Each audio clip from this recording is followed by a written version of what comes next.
Unique, New York. Unique. The Eskimo had oddly shaped feet. All Sex right. Panther by Odeon. The officer used no logic thinking. All right. Anyways, welcome back, everyone, to Black Bull Podcast. Today, our guest is Quincy Washington. Yes. and if anyone's wondering who's to my left, that is Austin from Tourprint and Genuinely Whatever. Yes. He will be assisting us in the podcast now and bringing some of his knowledge and wisdom and all that good, warm, and fuzzy stuff that he's got under that beanie. And complete lack of professionalism. Right, yeah. He's got a lot of lack of professionalism, so that'll be all right. All right, so for anyone who's not familiar with Quincy's work, Quincy, go ahead and hold up to this camera. Hold up some of his pieces. He's an illustrator. It might be like one of the most detailed illustrators that's set foot in this studio. There's more than one camera. This camera, yeah. This is going to be a lot of discovery for me. Oh, yeah. So even closer. Hold up even closer. Look at that, yeah. And what's funny is... I don't realize how small they are. No, yeah. See them in person. If you follow his Instagram, what's your handle? Albanus Design. Spell that. ALB. Do I put my mouth? Yeah. ANUS Design. Albanus. Albanus Design. What is that from, Quincy? My handle. Hmm? It's from I think Even it's like closer. Roman mythology, where there's this lake that was controlled by supposedly controlled by the god Neptune, and whenever armies would try to invade the city of Veii, the tides would rise and like drown out all the enemies. And so I kind of took that into my own like ideology of like being the rising tide of like creativity, like always growing, and so for probably since like 2013, I've just been on this like creative surge of, trying to grow. I feel like every creative process is such an ebb and flow. So that's really cool. It's funny because we were doing the photos before this, and we were like joking around so much, and then you just like hit us with like a deep thing, and then, like, I'm not used to that, so but I appreciate that. So I can see the fear just wash over your face. Yeah. I didn't expect it. All right. So when did you like start drawing? Because you mentioned how your Instagram gained popularity super quick. Yeah. Probably about like almost 2 years ago. Like I posted this WIP of a tarot card I was working on, and I woke up the next morning and it had like 10,000 reactions on it. I was like, what the hell, dude? Like, I don't, like, it was like a baby. It was like this like demonic looking baby. And my inspiration for that was like the final episode of Adventure Time. Oh Oh my gosh. Yeah. That's awesome. And so like, it was just super surreal for me that like ever since then, it's just been like on this like crazy like journey. I don't know. That was like the click when you realized that there was something to that. Yeah. Had you never shared your work like outward publicly before that? I mean, I had been sharing it on my IG, but it just wasn't like really hitting. Okay. I guess I didn't really know like what genre I was, because my artwork was just so trippy. And prior to doing all the ink illustration stuff, it was like a lot of colorful, like it was still pretty detailed, but like I just didn't really know what I was. And so I kind of created my own Categorically. yeah. Okay. And so it wasn't until Josh asked me, McMonster. Yeah. He asked me what kind of illustrations you do.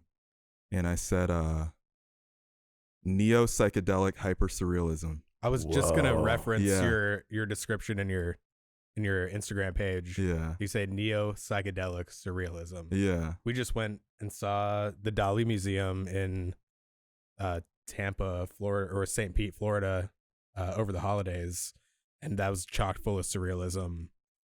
And they had a huge display on all the surrealists from that time era. Yeah. They loved fascism, the Wait, surrealists initially. Really? Yeah, it's really a weird tie. Huh. It was almost like borderline political party. Is it because like So with I surrealism? assume that obviously you're not. Well, yeah. Yeah, I'm totally about that. But like, no. What is No. that was going to be my question. Neo psychedelic. I mean, can you describe that any further? Because I'm pretty lost on that without Like, looking it up. I kind of look at like old psychedelic work, and you see like a lot of like the rainbow colory kind of like craziness, and Mhm. it's still along the same lines of like what I do a little bit, but I think what I do is like a new form of it, so I kind of use that word neo as like Mhm. Okay, like just a that descriptive life. yeah, instead of saying like further development and that evolves. And yeah, yeah. like how I don't know. It's just I've never really had to explain this before in such detail, I so know. it's gotta throw me off. Well, don't be thrown off by the So- detail part, but I mean, you came up with these words from somewhere, Yeah, and I see the psychedelic part. I mean, and the neo part, just because it's so clean and it doesn't. It has like this sketch feel, but it doesn't have like a Renaissance sketch feel. You know what I mean? So that's where I see the neo part with it. Mhm. Right. It's kind of cool that you're connected with Mick Monster. Yeah, I mean, even though he's like a totally different person, you can, I guess, maybe you could tell that you guys are friends for in sure. that way. Yeah. The fantasy aspect of it is exactly, like yeah. very like rooted because he's very far out fantasy, and this is far Yeah. out fantasy. Like it's insane. Like his work is awesome, and he actually inspired a lot of my pieces when I was coming up, and he still inspires me today. He's a phenomenal artist. Like, in fact, I told him last night. I was like, dude, you actually gave me a lot of my confidence that I have, to He's good do at stuff that. like this, to do the shows that I did last year, and basically a lot of the outward thinking in terms of he's a being an connector artist. too. Yeah. He's as far as people who want to make connections without anything on the back end of that, he's definitely a connector in the community for sure. It was Mhm. crazy. Like he was like excited about connecting me to you prior to me even knowing Right. you. It was insane. Yeah. Like That's what he does, man. I mean, what we all do together, it's all community. I mean, Mhm. The community is it's tight about here. connecting, Yeah. especially in Portland. for sure. The city is awesome for that. Well, there's a ton of creatives, and I think I had one guest in here where it was female. I can't remember her name, but she actually was a photographer, and she found the opposite, where she thought that like the community within the photography world wasn't that tight.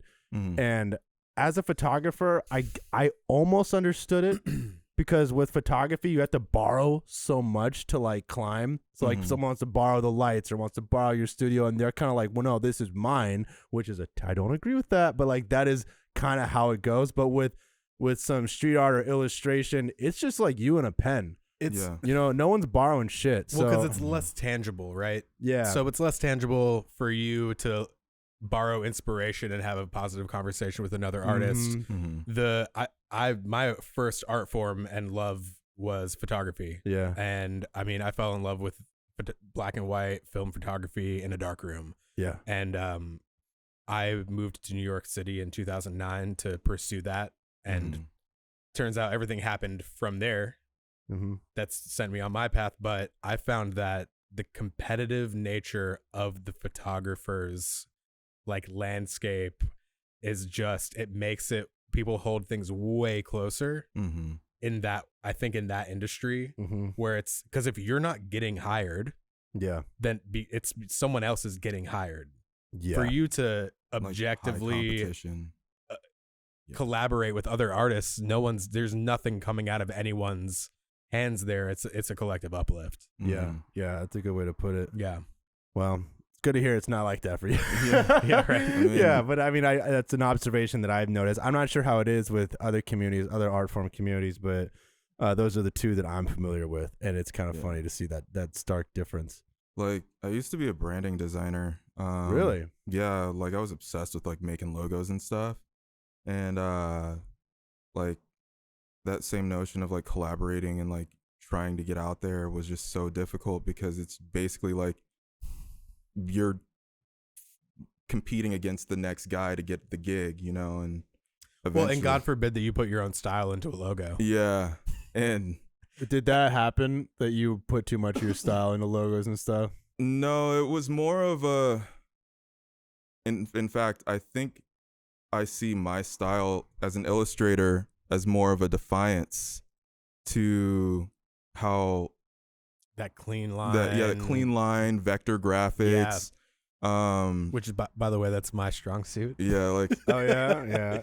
like I could never really grasp, vector illustration, and so finally I was just like, I'm just gonna do the thing that I know how to do. Do what you're good at and what you like to do. And stop being a jack of all trades and just be, the best at one thing in my own vein, I guess. Yeah. That seems like the motto of America right now, though. Yeah. It's like everyone used to try to get that like full-on college education, like I could do a lot of things, but nowadays being a specialist is more valuable than anything right now. That's a rabbit hole.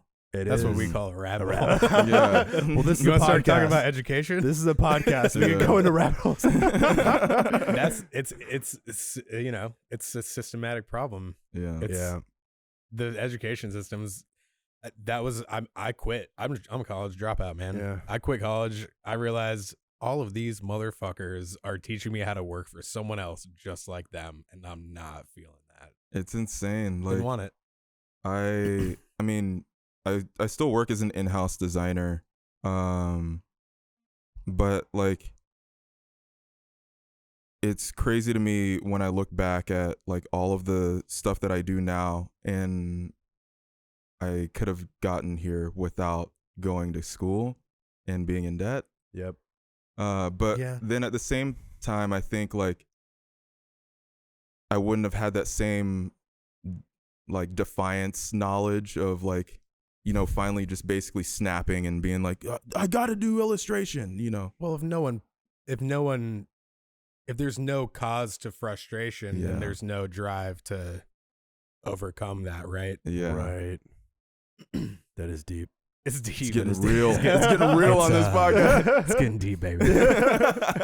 So I want to know, like, what do you pull a lot of your inspiration from? Other artists that you really Yeah. put up there and really feel, aside from like really personal relationships with Mhm. artists that you have?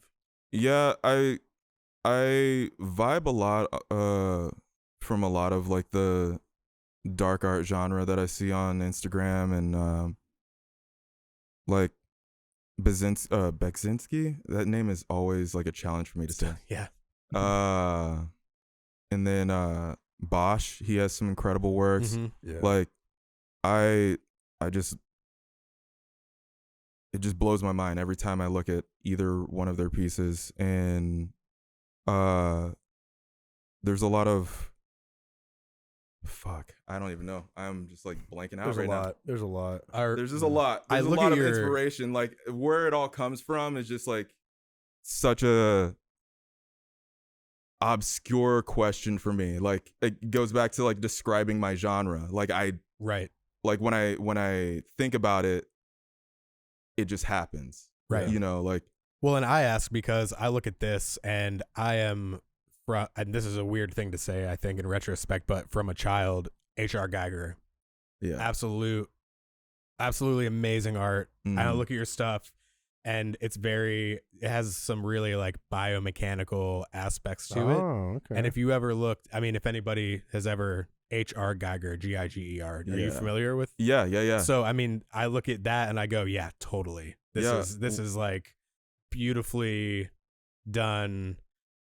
And if you go really deep into his work beyond some of the more popular stuff, it's really biomechanical and it's really, I mean, really sexual and really there's so much depth to it. And that's what I get when when initially off the first time that I saw your work, I go, yeah, this is very Geiger inspired, like really rad, detailed. Dude, It's- yeah. It's crazy for me because like I've heard that's like the third time I've gotten like the Geiger reference, and then like We're also talking about like one of the Yeah. most popular Yeah. artists in that anywhere near that genre. You know, Yeah. it's not like, like it's like saying someone's like, you really reminds me of Andy Warhol. no, Style. I mean like it's the third time I've got the Geiger reference, but like when I first started getting into this world, like I honestly I couldn't get into Geiger. Like I was just like, I don't know what this is trying to do for me. Was it that it was already popular and glorified, or was it that you just didn't connect with that? Yeah, I just wasn't really resonating with it. Yeah. But then, like, the more I got into the darker side of what I do, because when I first got into this, it was like really colorful. There wasn't so many like dark elements.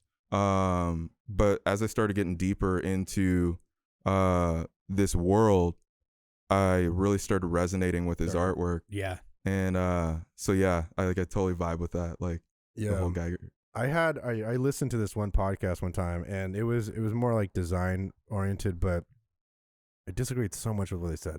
They said if you get like your inspiration from other artists, then that's like porn, and you shouldn't do it. And I'm like, what? I love That's insane porn. to me. Yeah. but like just that idea, it's like, Is it hot in here? All right. Yeah, there we go. Speaking of porn, yeah. No, no, but that whole quote was just so like, what are you talking about? Like, if you see anything visual like that, that is inspiration. Yeah. And like, what are you? And first of all, you're lying. Yeah. Like, whoever said that's lying, they've definitely looked at stuff and been inspired by that. And Yeah. Like if you make chairs, you're not like under the knowledge that like you made the first chair. Like right, yeah. Well, you're just copying someone else's style, right? Yeah.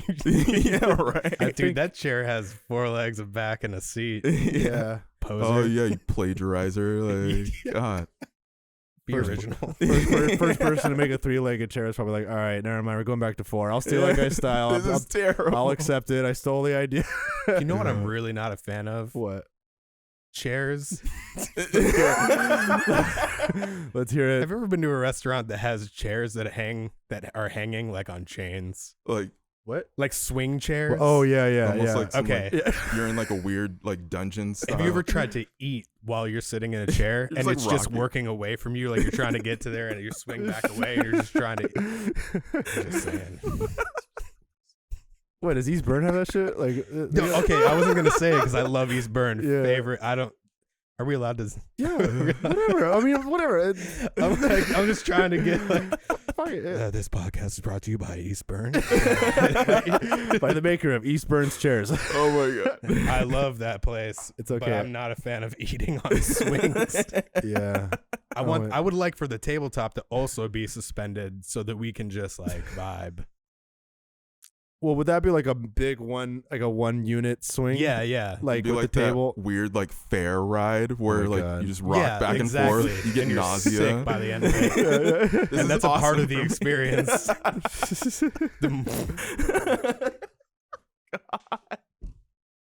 Yeah, that's great.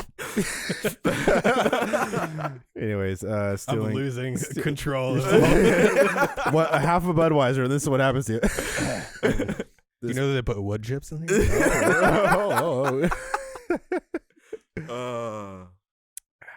How we close the gaps on podcasts. No. Yeah, I don't know how we got there. You were telling me, this is so not about art, but this is about Portland. That when you were walking here, people were. Do you even want to go there? Yeah, Is we can go there. It's cool. It's cool. Oh, I wasn't here for this. Yeah. Let's do it. He walked in and he was like telling me that, yeah, I walked over from Dockside and like, Dockside. there are a bunch of people crossing the street and they were like, I swear to God, I'm not intimidated. So you saying Yeah, that like like- in your direction? Yeah. Yeah. Like it was just so weird for me. Like I'm not scared. I'm like you like thinking to myself like you don't have to say that. Like Yeah, like why do they think it'd be a good idea to like, oh, by the way, like I didn't cross the street because you're black. Like as they start walking faster. yeah, like, they like shout it from a corner. I Like have so much. I'm from grew up in Central Florida. Yeah. From Miami, but we moved there, and it's that kind of shit where it's like my cousin's married to a black man, and so I'm not racist. And it's like why are you saying that? It's like- you're clearly covering up Yeah. your blatant racism. I have black friends. It's okay. No, What? but it kind of goes back to the art thing though, where like Ooh, if he ties this in. Yeah. You pull this up. Yeah, like it does go back into the art thing where it's like for the longest time, like I didn't tell people who I was. Like my Instagram was just filled with only art, no selfies.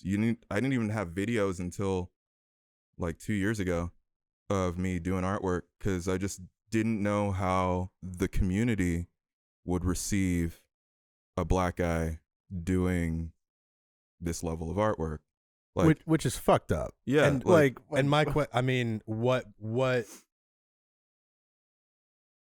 there something that set that tone? I for think it was because I started this in 2016, and it was like in the uprise of like all of the Black Lives Matter and shootings going on and police brutality, and I was just kind of afraid of how my artwork would be received if people knew who I was for real. And so for the longest time, people would think that I was a female. They'd think I was a white guy. They'd think whoever, whatever. And I wouldn't correct them on it because it was just like, well, this is about my artwork. It's not about me. I want it to only focus on like what this is about. Like I'm trying to craft a story for you, and it's not about who I am as a person or anything that I can't control, like black, white, Asian, whatever, and I mean, at what point do you think, well, this is actually important because of all of these other kids that need to know that doesn't matter? I think it was like around the 2-year mark when I finally realized that like I wasn't that same angry person anymore that I was in 2016, where I'm constantly having to like where I'm constantly trying to fight battles. Like I was always like trying to start arguments about like why this was important to me or whatever in terms of like police brutality or whatever. And it wasn't really getting me anywhere. And so I just really dove into my creativity, and finally, 2 years ago when I made my first time-lapse video, I realized like people are vibing with this really hard and it doesn't matter anyway. And, it's not just people in America, it's people all over the world that are vibing with this. Yeah. So like those same connotations that exist in America don't exist everywhere in the world, about, being black in America. Right. And it's like the fucking Thanksgiving. Yeah. Mm-hmm. It's like this is it's very localized in a lot of ways. Yeah. It's crazy. And so I just wanted people to understand that like when I finally did reveal who I was, and I think I did it with an art versus artist post, those trends that happen on Instagram. Sure. Yeah, right. And I had 8 of my paintings surrounding a photo of myself, and people were just like, "Wait, I thought you were a girl." And I was like, "Oh my god!" I'm like, "Well, that's what you get for thinking," like just appreciate. Yeah, like it's not about me, man. Like I truly want to be able to convey a story, and people not have to think who's behind it, Right. And if you want to know, get to know me, that's cool. If you don't like me after this because you find out that I'm black or whatever, then I guess I didn't really need you in the first place. Yeah, you don't want them. You don't want that kind of fan base anyhow. Exactly. Good riddance. It's funny. I hear a lot of our mutual friends and acquaintances say things like that, where not things like that out of context.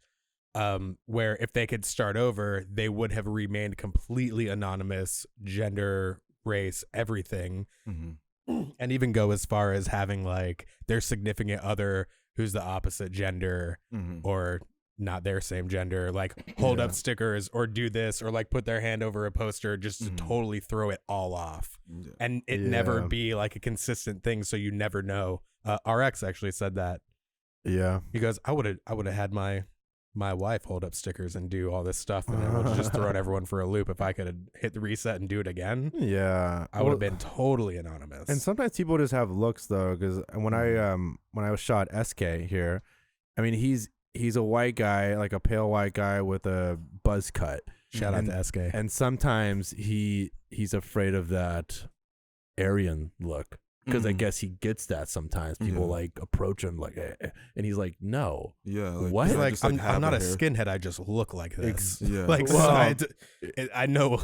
I mean, that's really kind of Because it. he's this sweet, considerate, like loving dude. Yeah.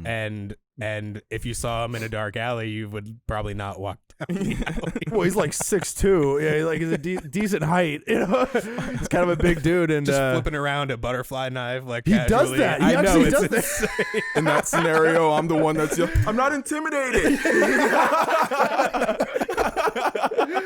Oh my god. Oh god. Yeah. But I mean, that just goes to show like how and it sounds so cliche. You can't judge a book by its cover, but 100%. yeah, and that happens so often. So I see why. You ever see a book with a really good cover though? And then it's like absolute garbage when you read it.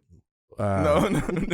I don't know. I mean, no, I shouldn't rag on Goosebumps, but they had great covers. I'm not saying the content was bad, but those always had the cool covers. Like, oh yeah, it's like bumpy too. Like, Yeah, they had that one. There's one Goosebumps cover that sticks out in my brain, and it was this like orca that was like combined with a hammerhead shark. Yeah. I was like, that was insane. Well, They were disturbing. What was the Goosebumps story that impacted you, like freaked you out the most? Dude, I can't remember them. I just remember like faint covers like that. I've got one story. Do you have any that like really? Which one? There was the one where like that mask got stuck. That's the one that freaked me out, man. I was just gonna say, and they can't get it off. And oh man, that one freaked me out. Like for some reason, I just kept thinking that she's gonna tear that mask off and her face was gonna come with it. Like the Goosebumps twist. You never saw it coming. Oh god, dude, yeah, that one that's so funny. That's the one that got me. I think there was a lot of like childhood things that made me like fear mirrors.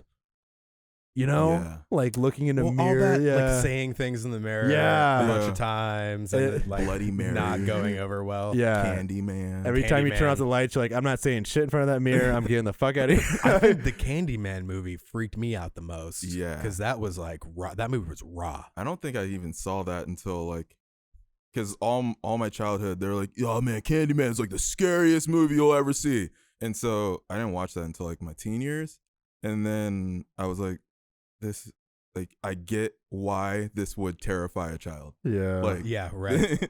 Someone out there's really mad because it was like a book first. Right. Oh my god. That's everyone that reads the book it's gonna first, be in the comments. Has anyone ever been like, the book wasn't as good, the movie was way better? Like that. You can use your imagination. Yeah.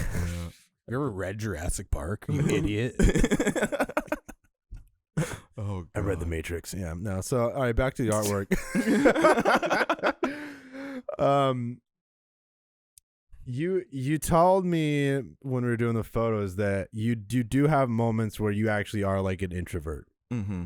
And what changes about you when you are? Do you do more like art when you're in the introverted mode? I mean, I'm assuming most of it's probably done when you're in introverted mode. Yeah, like I tell people like my best art is created when I'm depressed and sleep deprived.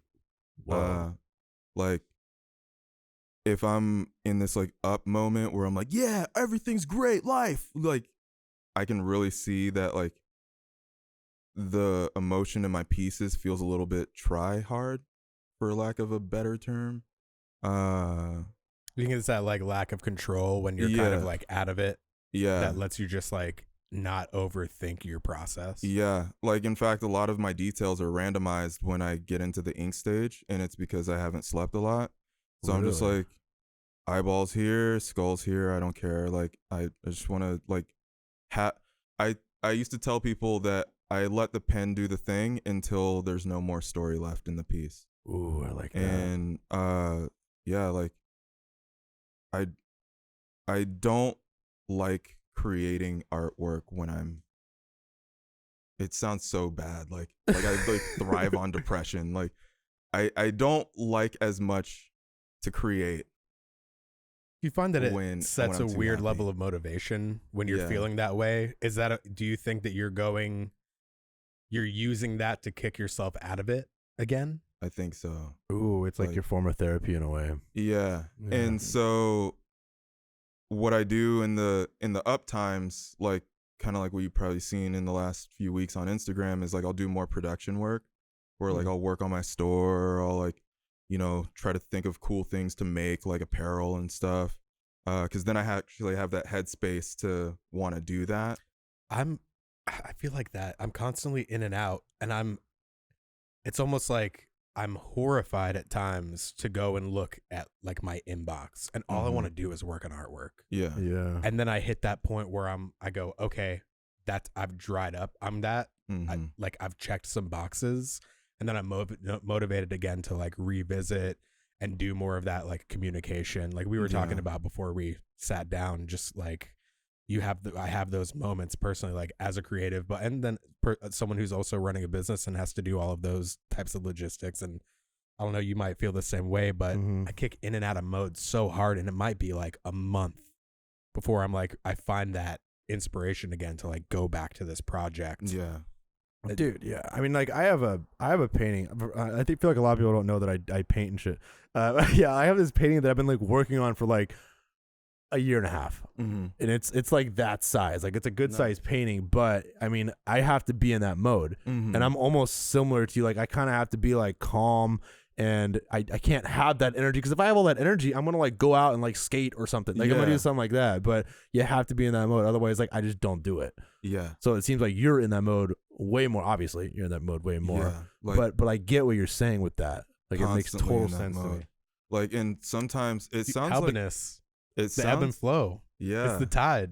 Exactly, man. Like it sounds so bad, but sometimes like I'll put myself in that space just by like staying up like a couple nights in a row, just pulling a couple all-nighters, and I can just snap into it like immediately. Just like, don't talk to me. I need to do the thing. Like I have to create, because if I get an idea in my up moment and I can't seem to like get the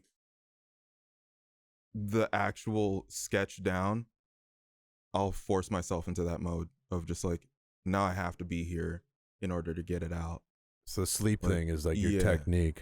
Yeah. And it's probably not the best technique. I'll probably like die when I'm like 50. But, it's not healthy. I'll tell you that. But if it works, you got to get there. So, I mean, I feel like that creative process is definitely like creative and destructive, and it's just a part of it. Well, just like a lot of artists out there, constantly like chain smoking and drinking coffee, and like, that's a real thing. There. Yeah. I'm getting there, man. That's a real thing. You got to do the thing. And then like a lot of writers just do like coke.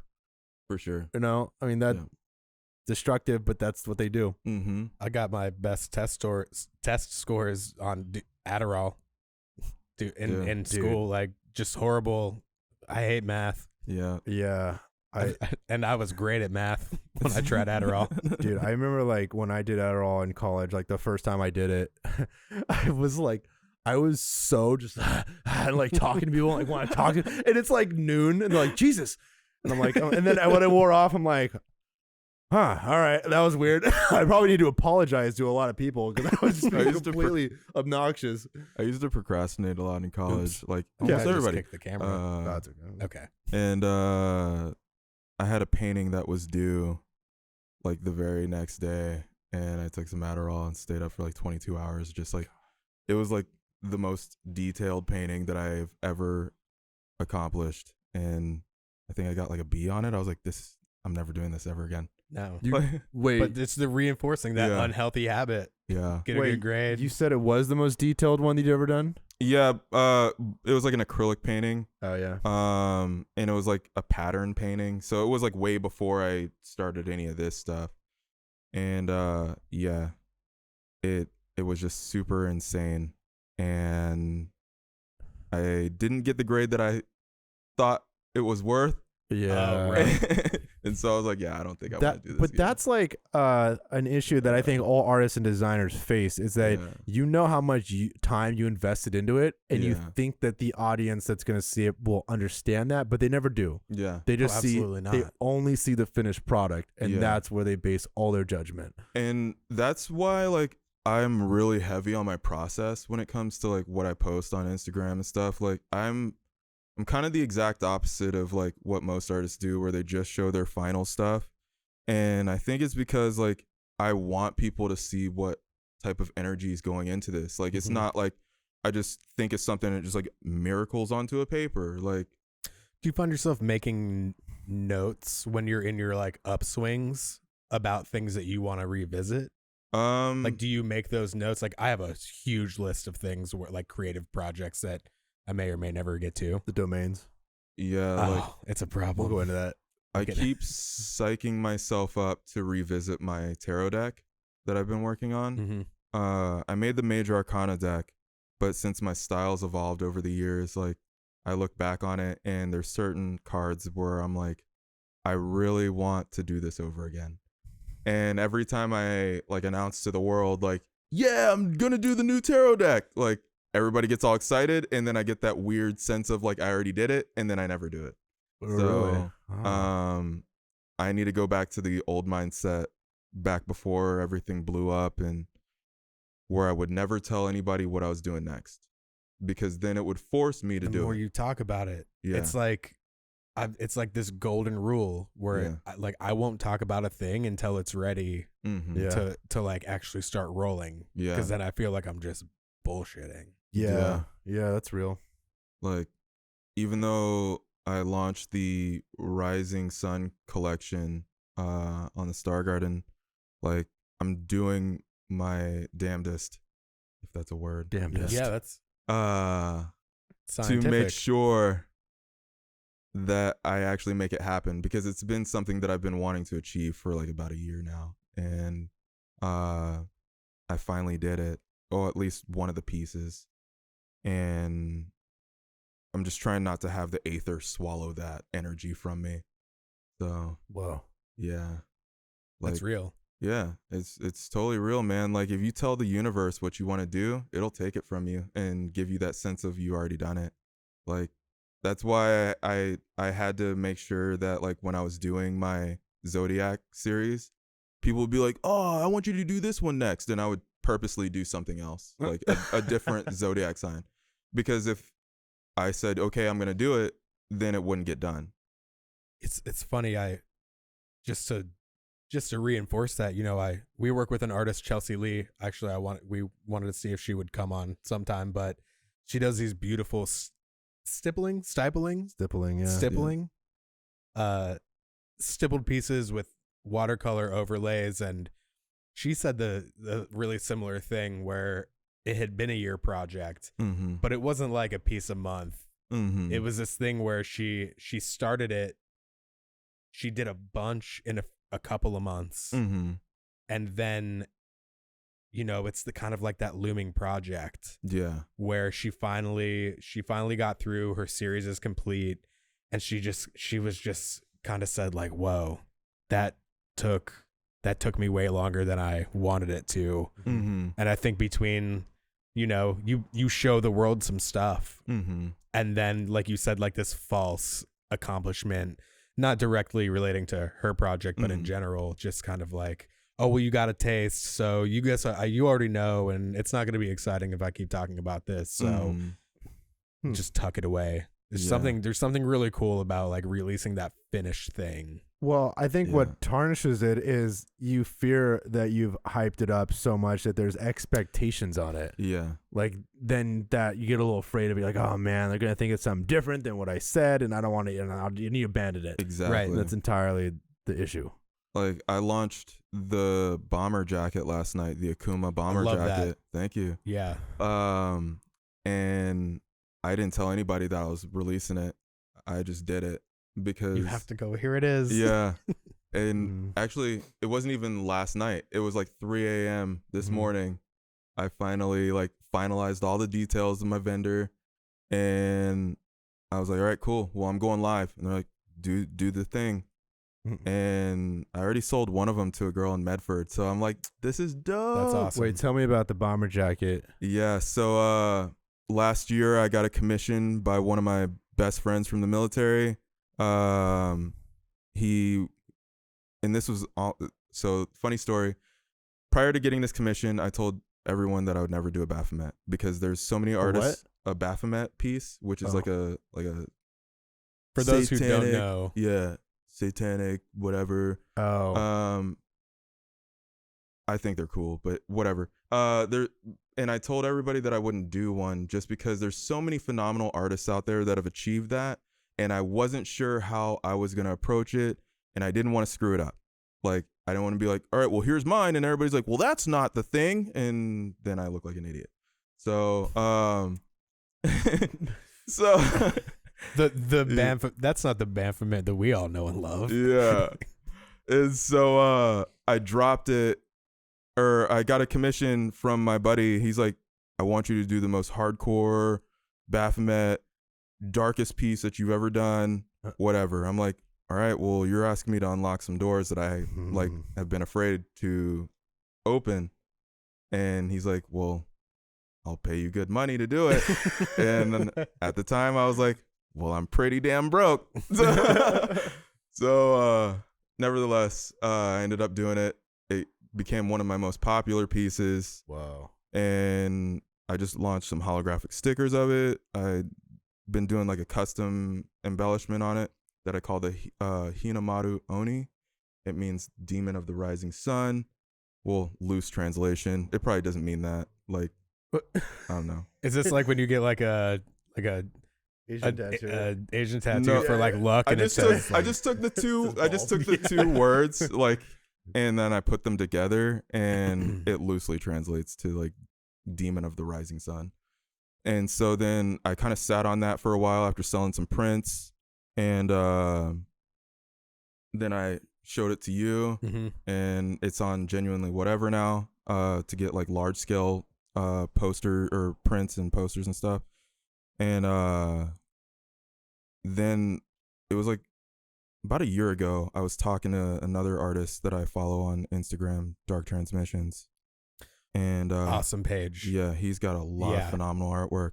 And I was like, I want to do something cool with my Zodiac series. Like, I'm probably gonna like put like the rising sun behind it, you know, get some like Japanese influence. And then I got an onslaught of like gold embellishments for my Zodiac series, and by the end of the year I was like, I don't want to even like deal with these things anymore. Like, I like my Zodiac series, don't get me wrong, but like the gold embellishments, like they just take a long time for me to do. And so I kind of like abandoned that side of the project. And so I thought to myself, how could I still incorporate this whole Japanese aesthetic that I want to go towards?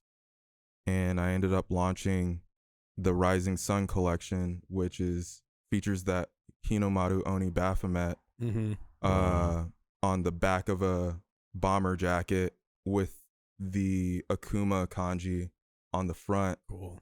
Yeah. Super cool. Whoa. It's so dope. So that was a long story just to tell you that like I launched apparel. Like, I could have just said like, yeah, like I did a thing and then this happened, but like the most winded plug. Yeah. So anyway, you can go to yeah.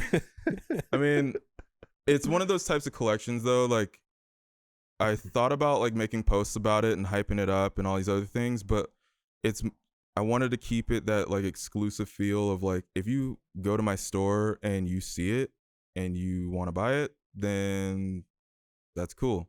But like, I don't want to like make it super overhyped, because it's like, I want to keep that exclusive limited edition kind of feel. There's only 25 jackets that are going to be made, and I made some extras that I'm going to be giving out to people. Hell yeah. Yeah, so nice. I'm kind of getting into a new mindset in terms of like how I operate my store, this whole art life thing of like, if people want shit, then like if I have the opportunity to just give it to you, then I will. Like, I mean, I give you guys original pieces. Super awesome. Like, We appreciate that a lot, man. Because like for me, it's not about like getting the mostiest out of life, you know? Like, I'm not trying to make all the money in the world. I'm just trying to pay bills. Like, yeah, right. And I want to have fun creating. Like, I mean, that's really kind of like the mantra, right? For me anyway. It's, I mean, you do what you love and the rest will follow. Not to be like super I'm not trying to be like really inspirational or cliche or anything, but I mean, I would rather eat it and be like really fulfilled with what I'm doing than plug away at something that makes you miserable so that you can like have some money that you like die with. Or like what? I mean, that's pretty much how I feel about this whole collection, is like, I don't care if people don't like it. It's just something that I wanted to do. Like, Yeah. And it made me feel like when I launched that first story and it had it just like looking so clean, I was like, dang, I did that. Yeah. Like, it was like I stepped out of myself and I was like, that really just happened. And that's the kind of joy that I get, is like getting that excitement over creating something and then seeing somebody like deeply resonate with it. Like that's what I get. That's the payoff. That's really. the payoff. Yeah. You know, it's interesting too, because from like the marketing, like social media attention span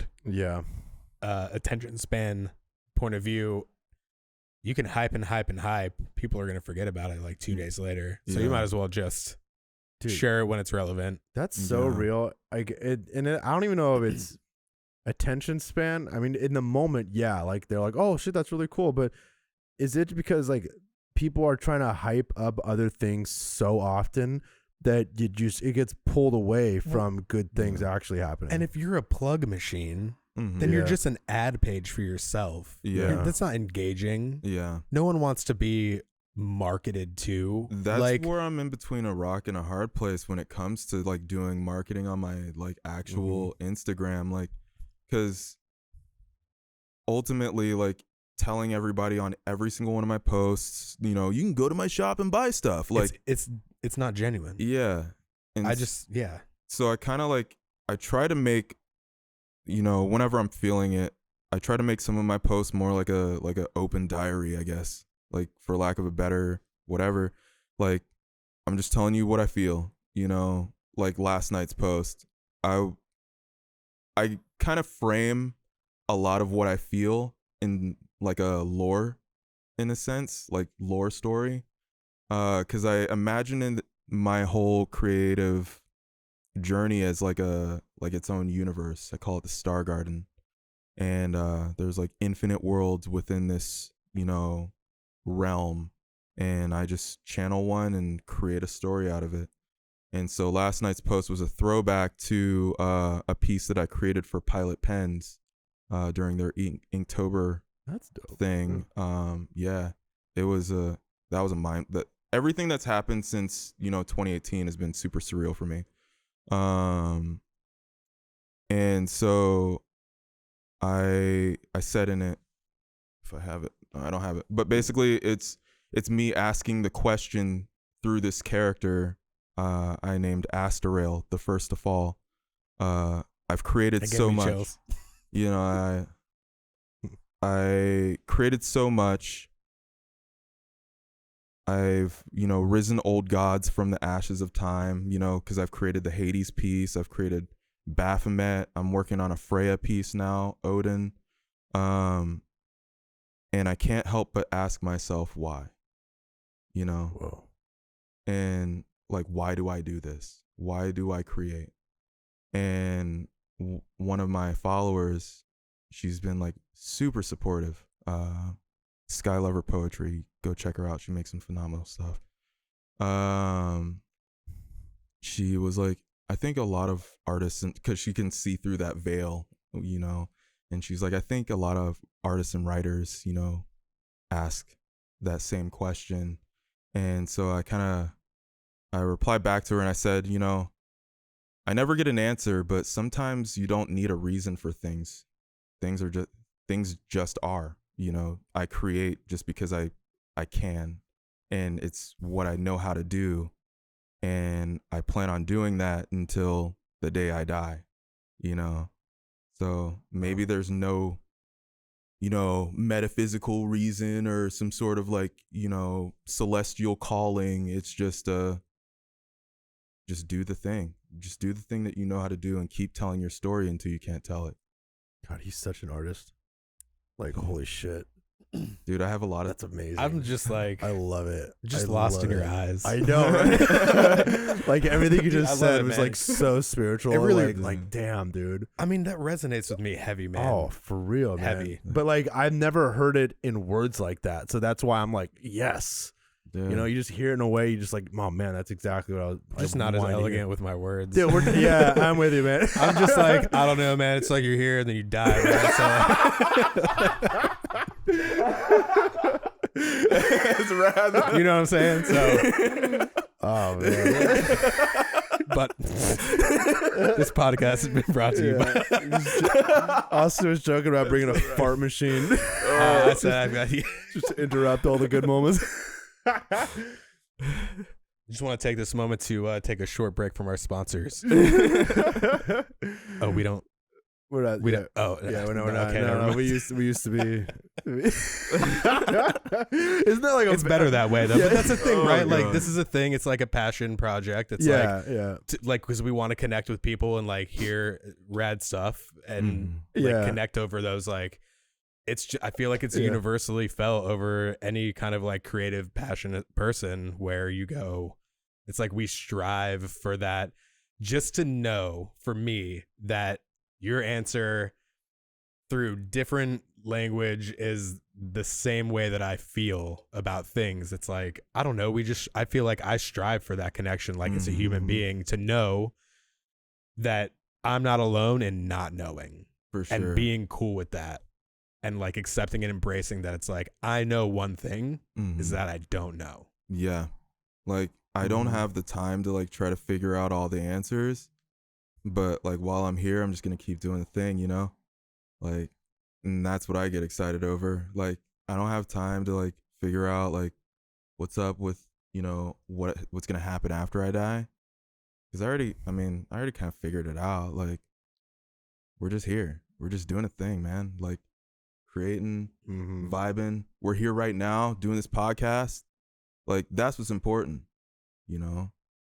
Well, art is best when it kind of makes you think about life. Yeah. You know, and not necessarily providing answer, but just like giving you a different perspective about why you are here. For sure. And that's something that I had this like professor in college, and they said that it should have like this metaphysical value, which I don't know if I agree with the metaphysical part, but I agree with like it should have this energy that goes on to you. I guess that is metaphysical. Yeah. I take back everything I just said. Yeah, but like that should stick with you, and you should walk away from that piece still kind of feeling that from the artwork. So yeah, vibes, man, vibes. For sure. Yeah. Look, Right. Yeah. I feel like anything else that comes out of my mouth is going to be like, Righteous. yeah, man, it's like the vibe tribe. I just want art to be woke, man. Oh my gosh. Oh man. Do you have any shows that you do, or? I am actually in an online show with WowXWow Art. Wait, that's a thing, like online shows? Yeah, they have like online exhibitions and stuff. I'm in a group one called Aquarium of Night. It opened 7 p.m. UK time. So What does that consist of? An online opening. So it's like basically you get like a bunch of artists together, they submit their pieces, and you know, it's like an online catalog kind of deal where you don't reveal any of these pieces prior to the actual show. So it's kind of like the first time the first that reveal of these collection of pieces that artists have all agreed to collaborate for this event, this digital event. Exactly. Cool. And how it kind of worked out in my favor is that even though the piece that I submitted was an older piece, it hadn't been seen in a long time because I only revealed it once. And so I was able to go back, make the edits that I wanted to make to it, and then resubmit it. And it's going up for €3,850, 3,850 euros. Wow. Yeah. So one thing is that like if I never want to sell anything, or like if I don't want to sell something, I'll price it so high that like Oh yeah. Just so we're clear on the conversion. yeah. It's $5,000. That's way more in US Yeah, dollars. that's $5,000. And so basically I don't really want to sell that piece because it's already dedicated to somebody. So I just wanted to show it off. Damn. And if it does sell, then if it does sell, then it sells. But like I was just gonna give it away to one of my friends. Wow. So, and he's a good person too. It's weird. dude, like He's such a good person. If you have the ability to share that love, Yeah, man. like you should. Yeah, for sure, man. Is that the idea of the digital show? Like, that's something I've never heard before, but that totally sounds like a direction of art in general. Like that could be just the future of art shows. Like galleries might slowly start withering away, and because there's so much more access and simplicity in showing artwork digitally. Yeah. I mean, could you imagine if it got taken to the next level and it was like a VR show? Dude, that would be insane. But like that's not outside the realm of possibility. That could really happen. So we did a show a few years ago called Bridges PDX. Yeah. And I had a friend, really great group of people, brought me in to just help with the production. And I had a friend who had this amazing camera that you would take section to section through like a home, like for a VR tour, for a home tour. Oh, yes. I know those. And against everyone's wishes, I shut the doors an hour before the show opened so that she could take her time and walk through and document. And it's on our website, but it's exactly that. It's a mapping of the space, and you can click from area to area and look 360 at all these pieces. That's awesome. So wait, people didn't want that. Well, we were rushing to open a show, and I kicked everyone out for an hour before doors, so it didn't really go over that well. Yeah. But the on the tail end of that, there's this incredible experience that you can walk through now. And we throw shows here, and you have it up for a day. Yeah. Because the space is expensive. It's really difficult to plan. You have to throw it up, do the show, and get it out. That's like the street art, like graffiti style of like producing an event. All this time and effort for one day. And that's kind of the beauty of that kind of thing. Like it's fleeting, and you have to go that day, or else it's done. Yeah. But it's difficult. So it was a really cool aspect to kind of have that walkthrough, and now you can go back to it forever. Yeah. And the thing that I want to say about the digital space that might be evolving is that there's nothing like seeing art in person. It's impactful in a really different way. Yeah. Just like this being like the scale. How is that 6 by 6? No one understands the scale of what these are done at. No one. I had no idea that they were this small, and that makes the detail even more impressive, because usually it's a lot bigger and they compress it, and that's what makes the lines a lot more intricate. But with this, like, no, you're just doing it that intricate. It's like doctor work. You're like a surgeon. What's your favorite micron pen size? Dude, he had. Do you have them? Dude, he brought his pens. What's the smallest micron that you use? It wasn't even a micron. He'll pull it. It was a hair that he dips in ink. No, it looked like a tiny needle. I've never even seen this thing. It has like this special cap that is like a gel thing, and yeah, we were nerding out on pens before you got here pretty hard. Yeah. Love pens. I love trying to find like the darkest inks that I can get my hands on. You saying that makes me think that it's gonna not be India ink. All right, let's something's different. And hold them up to that. Yeah, this camera in the middle right here. So, this is the Rotring Isograph 0.18.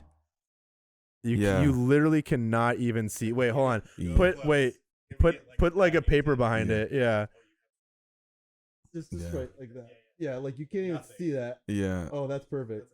That's one of my main hyper detailing pens. Right. It's seriously like a hair that is metal, and I bet it bends like really easily. Like you could damage that. Yeah, the reason why I had to stop buying these is because in like 1 year I bought like $200 in these types of pens. So those are the ones that you refill. You unscrew the back, and then so that ink dries out super fast. That's like proper old school drafting equipment. Almost every pen you use is a fountain pen. Yeah, you have to. You soak those things. Fun fact: if you soak those in alcohol, super good to clean them. Nice, perfect. Like I've got 90. pens that they sit there, and all the ink inside dries up because maintenance, and I don't draw that much for sure. Analog. Let that thing soak in alcohol. Dude, it's a great way to reclaim the life of like those pens. I've been cleaning them in like Windex.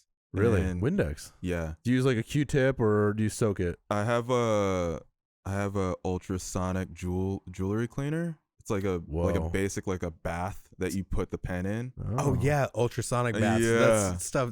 That's science. That's not what I thought you were gonna say. Yeah. It just turned into like a science podcast. Yeah. I have an ultrasonic jewelry cleaner. No, like you can age review. whiskey using ultrasonic setups, and it's like hyper ages it. And a lot of like newer companies that are distilling use sonic waves to age their liquor. That's rad. Instead of like having it sit in a casket for 200 years. That seems more effective. Well, better use of your time. All right, let's see the next one. So this one is the Sailor 4AM. You're big on the Sailor ones. Yeah, I love the Sailors. Like, Is that traditionally a calligraphy pen? Yeah. I was telling Get him up close. Alex, my bad. Sorry. You're good, man. You just met me. That I probably don't use these how they're supposed to be used. For sure. This one was $275 over at Oblation here in Portland, and then I ordered this one straight from Japan. This is the Sailor Sapporo. So that first one is like a free range, gluten free, like like vegan pen. A good grass-fed pen.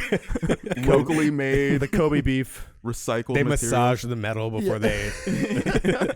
That's incredible. Yeah. I am not in the market for that kind of equipment, but for the price, I mean, for like a product with that price point, I mean, it's got to be a pretty like impressive little piece of equipment. Yeah, it's what I told one of my friends is I don't like recommending these two pens because people ask you all the time like, what do you use? And I'm like, you may not like it, and it's gonna be a lot of money.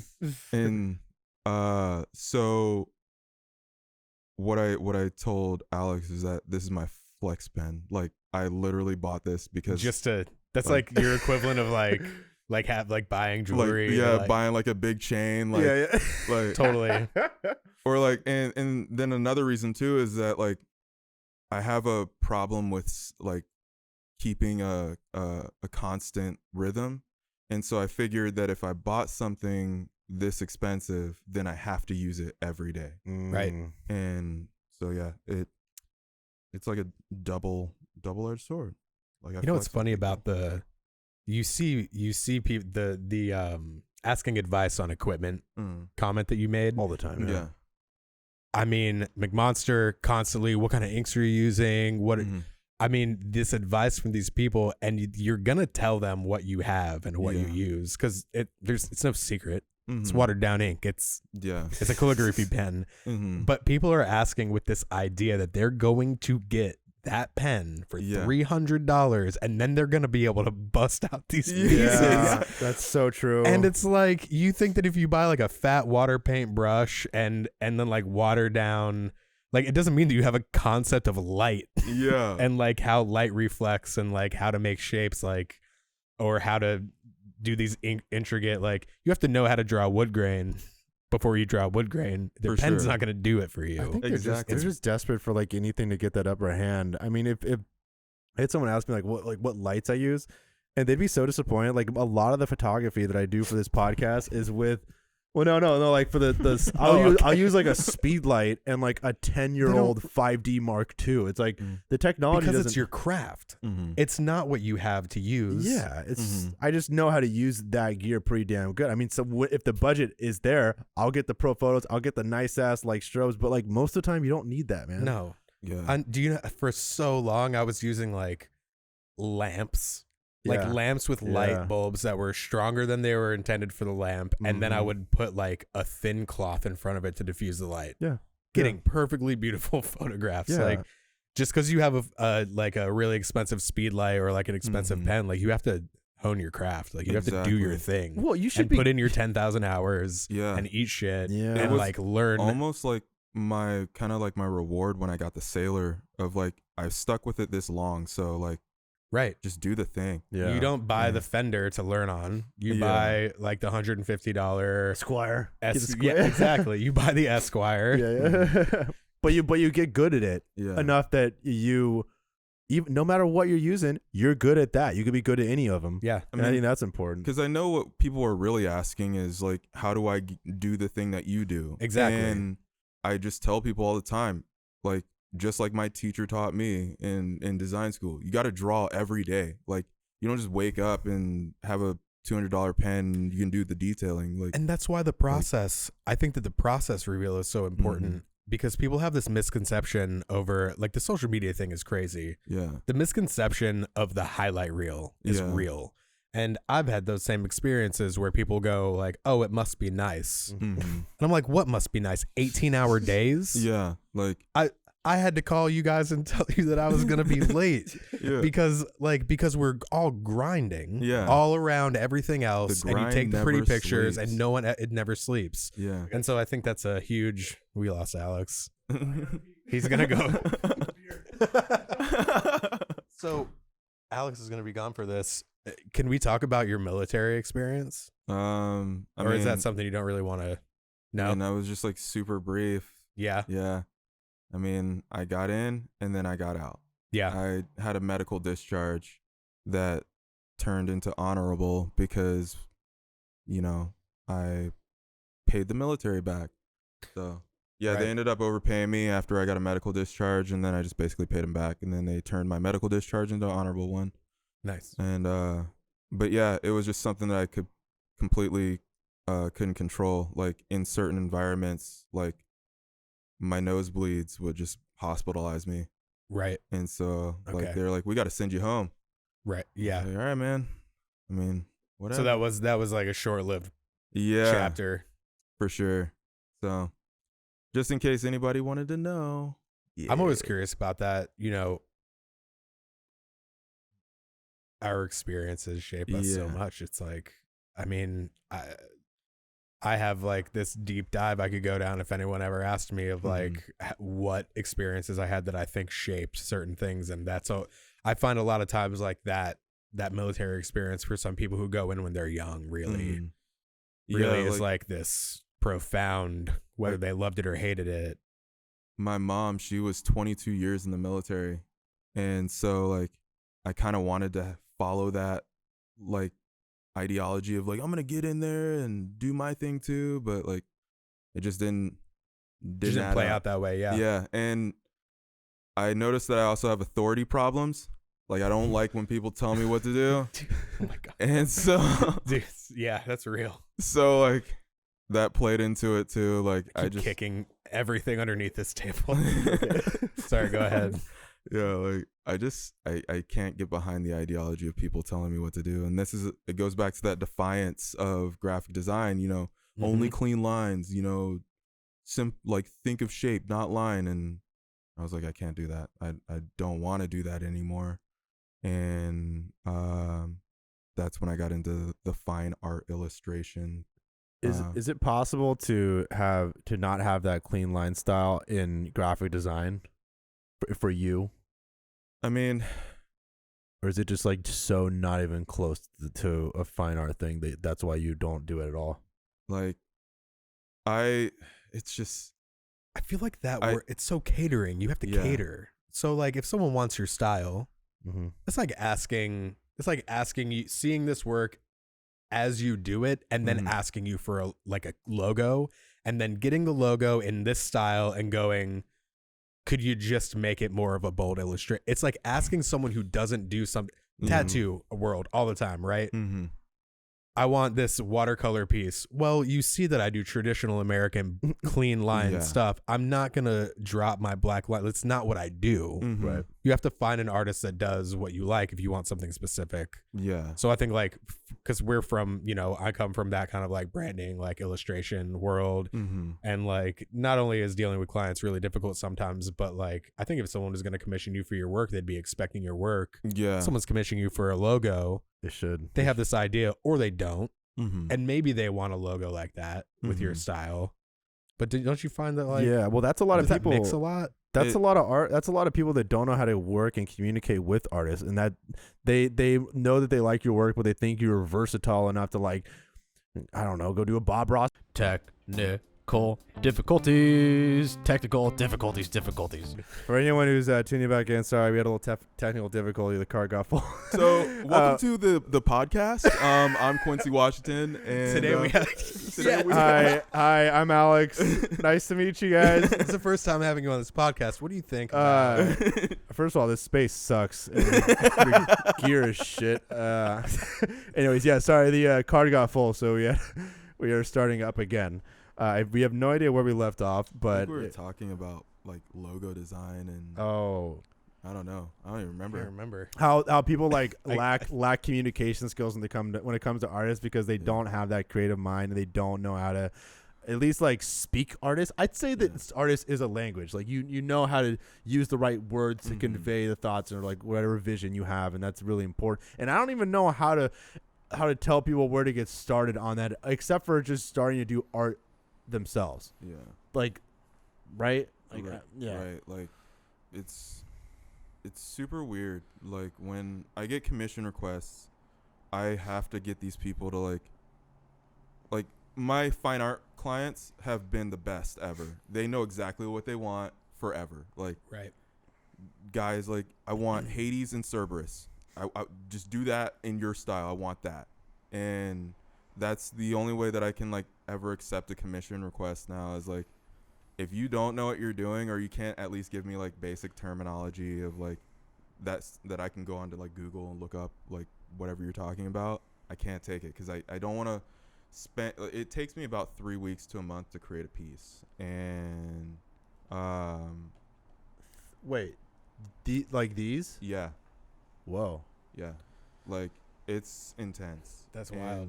So if it's some sort of vague idea and then I draw it up and you don't like it, well, then that's like a month of my life. Yeah. Yeah. Well, You know. so you must have had that experience that prompted you to like create a better guideline Yeah. for and requests. In fact, it wasn't until like we started solidifying the genuinely whatever account. It really rolls off the tongue, huh? Yeah. No. Dude, yeah. We both chose complicated business names. No one understands what Black Bulb creative Like, is. Like what? Is it Black Ball? Black Ball. Podcast? Black Ball. Sorry. Okay. Like Yeah. I still get, Albanus. Like I'm like, all right. We're all doing it. We gotta What's put an wrong with accent us? over that, eh? Yeah. Baby. Yeah. So So- you were saying not until we kind of like Yeah. we introduced that idea of like creating commission guidelines. Yeah. Had you really thought And- that through? Yeah, and so now I tell people up front, like, if you're gonna get a commission from me, it's got to be in the same vein as my actual style. Wait. There. Oh wait. Oh, to you. I thought you were talking like someone comes up to you and says like I want a piece, but it has to be within my style. It's like what are you Yeah. talking about? Oh no, he's saying within Yeah. his own guidelines, saying like I'm Like, not gonna go right. like super I'm not outside. gonna Like he's draw, not like, gonna do a cubism watercolor or, piece, like- right? That's good that you have these though. Yeah. You know. And like I also put in termination fees. Like it gets pretty deep. Like It's real, cause and then until you're in that, you're like stuck between a rock and a hard place with somebody you don't really realize. Yeah. I mean, just like, you have like client relationships. I have client relationships, and it really helps. Like setting that expectation is huge. Like just Yeah. beyond like the creative process, you are your own small business. yeah. All artists are who even attempt to like have that fill in the blanks with any kind of living. Yeah. And you have to be able to operate on that level. So it's really important to recognize when you're like not having fun and correcting that like creative client relationship so that everyone, because if you set the expectation on the front end, you're golden. Yeah, I tell them now, like, if you want any revisions, then it has to be done like before I start putting ink on paper. So you do a sketch. So what's your process like? Because we're getting away. Yeah. What is the actual like your physical process of going through before you're to get to your finished product? So generally, like, if it's a self project, then I'll just kind of like think about the what I basically want, and let's go with this piece, the Awakened piece. Hold it up. For a while there, I was getting a lot of like you should draw some skulls, like big skulls. And I'm like, if I want to draw skulls, then it's got to be something that I would like really truly vibe with. And so I'll start thinking about how can I make it different? How can I? And so then that's where I go into that whole like, let's go see what everybody else has done, you know? And that's where Instagram is a really good tool of seeing what people have done and not doing that exact thing, like trying to figure out how you can break the mold. That's the only way that I was really able to get the Baphomet commission to really be solid in my head, as well as the one fan art piece that I've done, which is it's a Final Fantasy piece of some summoned creature named Anima. And I told the client, I said, the only way I can take this is if I can like make it my own. Like I need to be able to like make it almost not recognizable to the original thing, because I want anything that I do to always be different. That's fair. So after I go through that, I just start laying down sketches, and they're usually like, if you see my sketches, they're pretty like gnarly, not like good gnarly. Like this is just like, what is this? What's going on? It's just like, it's a mess. Yeah, like it's insane. And but then I start putting the ink on there, and that's when You shape it. yeah, like that's when I have the most fun. Do you see? Like, He just the smile on his face. Yeah. Just Like- that happened just now with like. Just That's because so you just got so hyped, dude, man. I'm thinking about inking this Red Cap piece and the Freya piece that I have working on right now, and just like the details that I want to do to it, like it's so sick. Like, I can't I love wait. that. Like, and that's where, like, again, that's where I get my biggest high, my creative joy, is like touching ink to paper. Like, and so after that, I lay down the black base ink, I put the white highlights on it. That's where it kind of gets that more refined look. And then I go through and I'll add a little bit more black in some areas, and then it's done. Are you shading with water? Like on because some, I see some shading in here. yeah, on some of the pieces I'll put a little bit of water on it. You're not using graphite for that, or you're No. using like a wash, a little bit. Of So, well, actually, I am using a little bit of the pen, because so what I do is I don't erase the sketch underneath. A lot of artists, to add some depth to it. yeah, Cool. and so I'll put water, and I use a different pen, and I don't have it in here. It's a Pentel Slicey, and Slicey wicey. Got the slicey. yeah, and so you put a little bit of water in it, and it's like watercolor, man. It's That's magic. awesome. That's awesome. So Wow. yeah, that's why I've been kind of having like a real difficulty in defining what type of illustration I do. And I mean, it might sound bold of me, I don't know, but like I find that my illustration style is more of a fine art illustration style, like a mixed media fine art, rather than just straight up illustration. It's not just pen. Yeah, And ink. You have a bit more that goes into that. Yeah. Wow. I mean, I don't think that I think you should find a lot of comfort in never ever defining that. Yeah. Like, Fuck labels, man. it's yeah. Fuck. yeah, fuck that. Yeah, fuck those labels. You have three. We're gonna do a MySpace style genre. Yeah. The three. It's post hardcore emo punk. Nice. You I know, like that. it's like if you have three obscure categorizations Post to progressive sum up. hardcore.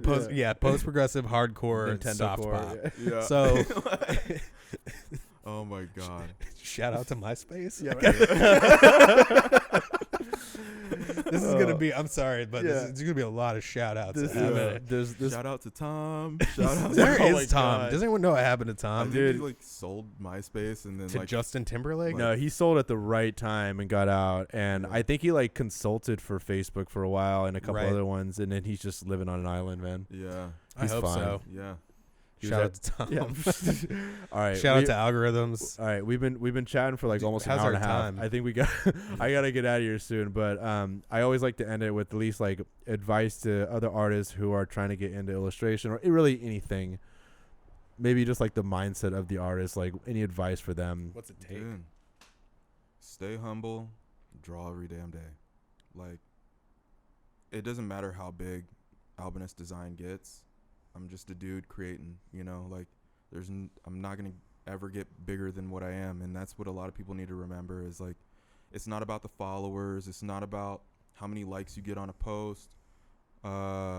It's not how much you sell. It's all about enjoying what you do and never stop creating, you know. Wow, That's I what's love up. that, man. Yeah. Well, thanks for coming on, man. It was a Yeah. pleasure hanging out with you, Awesome. meeting you, and all that good stuff. And hopefully you'll be back again soon. So That'd be rad. yeah, and thanks, Austin. I'm glad to be here. Yeah, new co-host. We're gonna have some good time. So It's gonna get weird. come back next time. Thanks for watching Blackwell Podcast. Bye bye.